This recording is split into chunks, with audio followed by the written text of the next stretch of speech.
amarrados no alto da coluna. A flagelação que faz com correias múltiplas e nas extremidades 2 bolas de chumbo. Suas pernas se dobram sobre seu peso, e se suas mãos não estivessem amarradas no alto da coluna, teria caído na poça de sangue, formada por sufoco.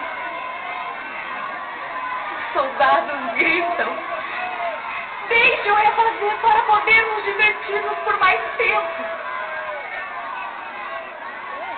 E assim acontece a flagelação, acompanhada de